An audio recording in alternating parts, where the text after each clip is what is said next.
The Bible Study Podcast, episode 409. Today, the Bible Study Podcast continues the study of Matthew with the Christmas story.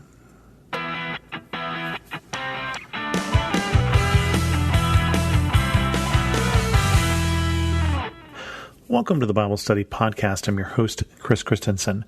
We're going to go into Matthew 1, starting in verse 18 today, and this is Matthew's version of the Christmas story. Now, it's not going to be necessarily the more familiar version, which is Luke's account, which talks about Mary and talks about shepherds, but this one starts with Joseph.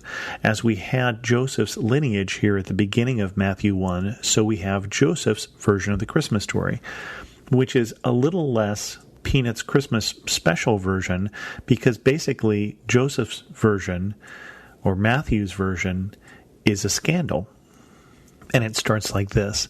This is how the birth of Jesus, the Messiah, came about. His mother Mary was pledged to be married to Joseph, but before they came together, she was found to be pregnant through the Holy Spirit.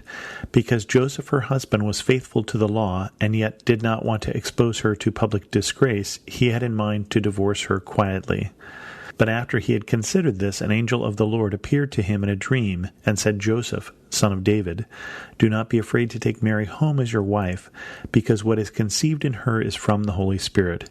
She will give birth to a son, and you are to give him the name Jesus, because he will save his people from their sins." All this took place to fulfill what the Lord had said through the prophet. The virgin will conceive and will give birth to a son, and they will call him Emmanuel, which means God with us. When Joseph woke up, he did what the angel of the Lord had commanded him, and took Mary home as his wife. But he did not consummate their marriage until she gave birth to a son, and he gave him the name Jesus. So we have in the Christmas story, as we combine the three Gospels, the Synoptic Gospels, the Matthew, Mark, and Luke, different points of view, different pieces of the story.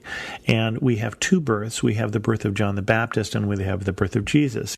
In both cases, the father has a little trouble with the news. In one, John the Baptist's father says, "Hey, how can this be because we are so very old?" and is struck dumb for 9 months. In this one, Joseph has some understandable problems. So it says he is both betrothed, he is engaged, and it also calls him Mary's husband. Because things are a little different at that time, it's basically they are married in all things except they haven't had sex. They haven't slept together. They haven't come together, as the gospel says. They haven't consummated their marriage. I'm hoping that I am making that clear enough. But she is pregnant. So Joseph knows, and he is correct, that this is not his child. So Mary is now pregnant, and she is pregnant with someone else's child. And so far as he knows, and it is not an unreasonable assumption, it's some other man's child. And so she has been unfaithful, and what he can do is he can take her to the city gate and have her stoned to death. But Joseph doesn't want to do that. He's not going to stay married to her if she's going to be unfaithful like this. But he doesn't want to have her killed. He wants to end the marriage quietly. He wants to send her away. And that speaks well for Joseph. It really does speak well for what his options are. He is choosing the kindest of the options that is available to him. He's not choosing to live as a cuckold, and that is his understanding of what he would be. But he is doing a kind thing for Mary, this woman who he is betrothed to. It doesn't say that Joseph is in love with Mary. It might be an arranged marriage. It quite probably would be. We don't even know how much they even knew each other. But Joseph is going to do the kind thing. At least that's his plan. But what he finds is, as we talked about last week, that this is part of a larger plan. That this baby is not some other man's baby. This baby is God's baby. This baby is Emmanuel, God with us. This baby is the baby that has been prophesied about in the Old Testament, that a virgin will conceive and give birth to a son. So Joseph is told, Mary hasn't done anything wrong.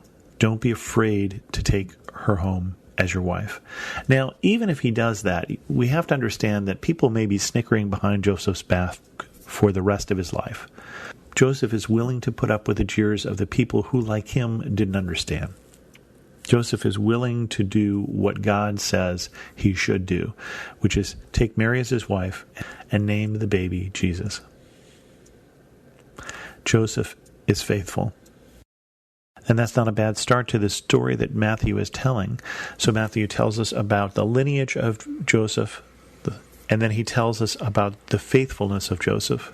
And then he goes into the next part. Let's do the next part of the Christmas story here, which is the Magi. After Jesus was born in Bethlehem in Judea during the time of King Herod, Magi from the east came to Jerusalem and asked, "Where is the one who has been born King of the Jews?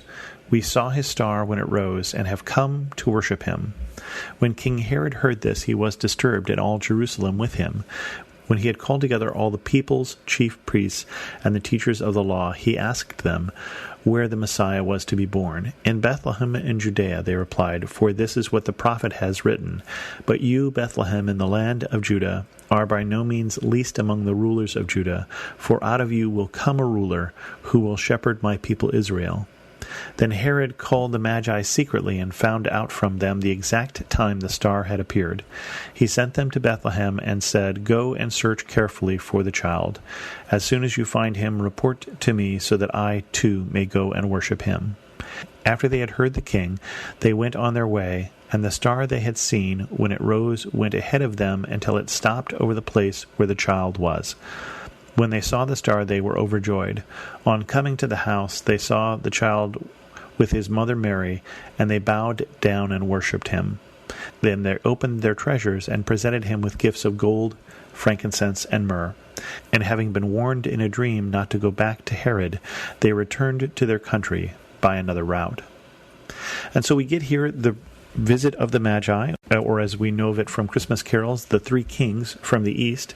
Now, this doesn't say there are kings, they are wise men, they are Magi. And it also doesn't say there are three, but we have interpreted three because of the three gifts, gold, frankincense, and myrrh. There may have been more than three. We do get the sense that there was more than one. But they come to Herod who is king here, Herod who is Herod the Great, and great not because he's a really great guy. And they say, "Hey, where's that king going to be born?" And you can see why Herod may have problem with this question. As far as he is concerned, the king after him is going to be one of his many sons by one of his many wives. And Herod leaves kind of a tangled mess in the son department. But it's not going to be someone else. And so this question here from the Magi, where is this king, sets all of Jerusalem astir. And so he calls the wise men together. Notice he calls them the people's chief priests and teachers of the law. It's not Herod's necessarily. And Herod's actually not Jewish, but an Edomite. And he finds out that it's Bethlehem, that the prophets have said that the child would be born in Bethlehem. And again, Matthew is quoting here from the prophets because, again, Matthew is writing to the Jews, and therefore Matthew, more than any of the other Gospels, will quote from the Old Testament, and in this case from the prophet Micah. And so they go to Bethlehem, and when they go, they find the child. But before they go, Herod says, let me know when you find him. Come back and tell me, because I too want to worship him. And that is not, as we'll see next week, Herod's real plan. But they go, they find the king, they find this baby. We don't know how old the child is. They find him in a house, not in a stable. There's some reason to believe that he's been in Bethlehem for a while and that he is as old as 2 years old, as we'll see next week. But they come in and they worship him. Imagine the surprise in Bethlehem that causes as well. But then, having been warned of Herod in yet again a dream, the second dream here in the Gospel of Matthew, they return home and they don't go tell Herod who this king is, who this one is that they have come from such a long way to worship. One of the things I like about the Magi is that effort they put into it. We talk about the faithfulness of Joseph. Well, the Magi had to be faithful day after day to this going to find the king. We don't know exactly what their intentions were. We don't know how life-changing an experience this was for them. But they put a fair amount of effort into the searching out of this king of the Jews, this king of someone else, because they saw a sign. They saw a sign and they searched for him. How much more so should we who have been called according to his purposes seek him out and seek out what he desires for us to do? I pray this week that you and I will be faithful as Joseph and as persistent as the Magi. With that, we're going to end this episode of the Bible Study Podcast. If you have any questions, send an email to host@thebiblestudypodcast.com, or better yet, leave a comment on this episode at thebiblestudypodcast.com. You can follow me on Twitter, Instagram, or Pinterest at Chris2X. And as always, thanks so much for listening.